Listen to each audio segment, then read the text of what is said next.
Assalamualaikum, selamat sore ya. Terima kasih kepada Ibu Krisna memberi kesempatan kepada saya untuk membicarakan topik yang saya rasa ramai nggak paham ya. Most of people won't know what is limb reconstructive surgery. Tapi saya sedia upaya akan terangkan apa itu limb reconstructive surgery. And my topic today is basically talk about limb reconstructive surgery, the usage in bone infection and also bone deformity treatment. So saya Dr. Nazari bin Ahmad Tarmuzi, kelahiran Kuching, orang Kuching, dan telah mula bertugas sebagai doktor perubatan sejak tahun 1999. Selepas itu saya melanjutkan pelajaran ke master ya sebagai pakar ortopedik pada tahun 2008. Dan seterusnya bidang kepakaran saya adalah advanced trauma orthopedic. Maksudnya advanced trauma orthopedic ni ya, dia kebanyakan akan merawat kepatahan atau kecelakaan kepatahan tulang yang kompleks. Selain itu merawat komplikasi akibat kecederaan tulang seperti bone infection atau tulang yang mati atau infeksi tulang, tulang yang deform atau bengkok ya, diluruskan, dan juga proses di mana kalau tulang itu pendek kita panjangkan, pemanjangan tulang, dan penggantian tulang dengan kaedah what call it bone transport, pemindahan tulang. So saya berkelulusan fellowship in advanced musculoskeletal trauma, maksudnya advanced trauma ini dari Kementerian Kesihatan Malaysia, dan juga fellowship in advanced trauma daripada Daegu, Seoul, Korea pada tahun 2013. Dan saya sudah bertugas selama 25 tahun dalam bidang ortopedik dan banyak menangani masalah akibat komplikasi tulang. Kelebihan limb reconstructive surgery adalah kita dapat menyelamatkan kaki pesakit atau anggota pesakit daripada diamputasi akibat komplikasi sama ada dari segi bone infection atau kaki yang tidak dapat diselamatkan. Tapi kita ada teknik untuk menyelamatkannya. So kebanyakan ni adalah final solution untuk mengelakkan anggota kaki daripada diamputasi. Okay. Menarik sekali Dr. Nazari mengenai tulang yang tidak berbentuk atau tulang yang bengkok, tapi bisa diluruskan tanpa melalui suatu operasi. Kebanyakan dari kita tidak memahami apa sih itu limb reconstructive surgery dan gunanya untuk apa. Ini artinya untuk operasi anggota badan bawah, memperbaiki tulang yang cedera atau tulang yang hancur atau tulang yang tidak berbentuk menjadi lebih baik. Mungkin Dr. Nazari bisa menjelaskan. Limb reconstructive surgery, limb bermaksudnya anggota ya. Anggota sama ada anggota badan bagian atas, iaitu bagian atas adalah seperti tangan, forearm and arms. But else, kalau yang untuk anggota bawahan ya, kita panggil betis, paha dan kaki ya. So limb reconstructive surgery ini melibatkan proses di mana tulang itu sama ada dipindahkan, dipanjangkan, atau sekiranya berlaku deformity atau bengkok, kita cuba luruskan. So biasanya limb reconstructive surgery ini digunakan untuk keadaan di mana infeksi tulang yang tidak dapat dirawat dengan berbagai cara ya. So maksudnya kita sudah tak ada cara ya untuk merawat. So we treat the unsettled chronic infection.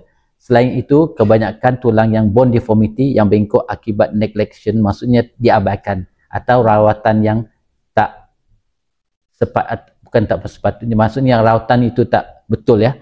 So ya terlambat, tulang itu bengkok, kita akan perbetulkan, kita luruskan.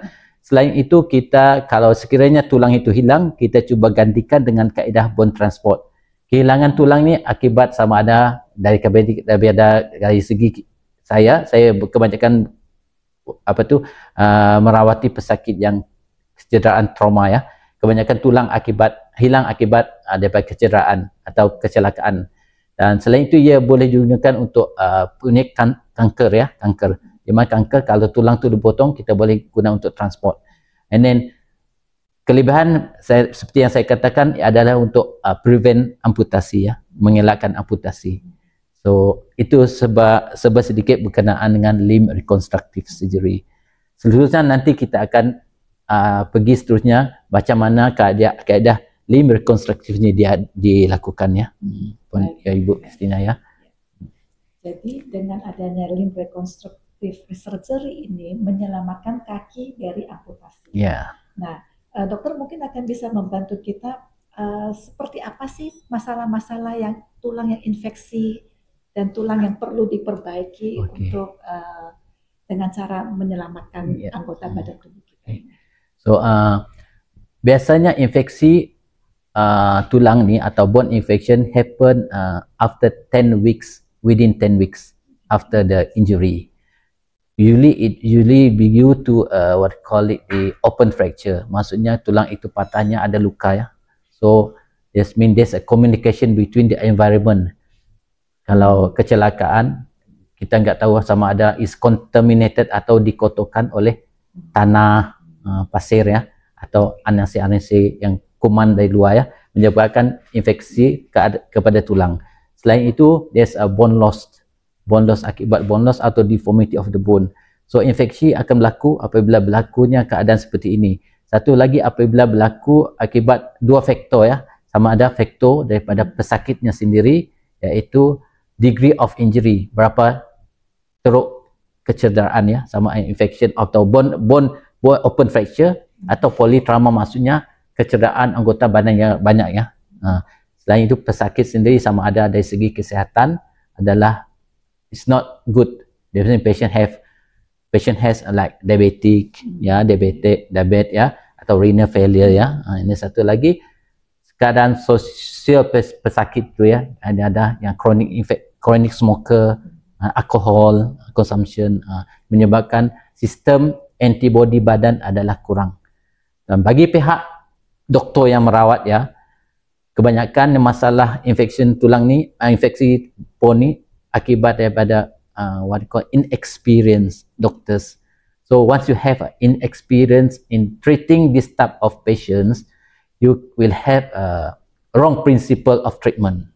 So this means the way you do the surgery, the way you put the implant or call it pen ya dalam, and then how much you call it devitalize. Maksud devitalize ni adalah kamu kikiskan daging daripada tulang, di mana kamu menyebabkan tulang itu tidak ada what we call it, don't have blood supply.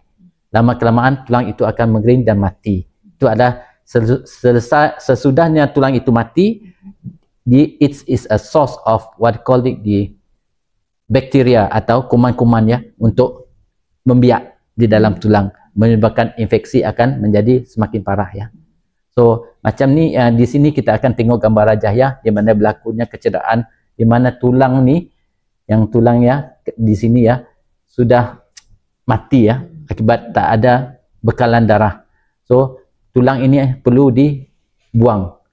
Selepas tulang dibuang, dia akan menyebabkan satu kawasan tulang yang kosong. So tulang ini perlu diganti ya, so mungkin 20 tahun 30 tahun lepas ya, sekiranya kamu pesakit mengalami kecederaan seperti ini, langkah yang paling senang adalah amputasi. Cuma kalau dari segi amputasinya, ia akan memberi impak kepada pesakit ya. Pesakit terpaksa menggunakan prostesis. And then satu lagi, where you want to do amputation. So kalau kita melakukan amputasinya di bahagian atas ya, maksudnya bahagian paha, semakin pendek atau ya, semakin pendeknya anggota yang tinggal itu, the more energy consumption you need to move your limbs. Maksudnya menggunakan kaki palsu tu tapi menggunakan tenaga yang lebih ya. So menyebabkan keadaan jantung semakin letih ya. Kena pun memerlukan oksigen lagi banyak. Okay, ini tidak sesuai untuk pesakit yang sudah berumur ya. So dengan adanya teknologi ini, kita cuba selamatkan kaki daripada amputasi. Okay. So sekiranya macam ni ya, maksud saya kalau prinsipal yang salah di gambar rajah ni kita tengok ya, pen telah dimasukkan, cuma selepas 3 bulan pen dimasukkan dia mengalami keadaan infeksi.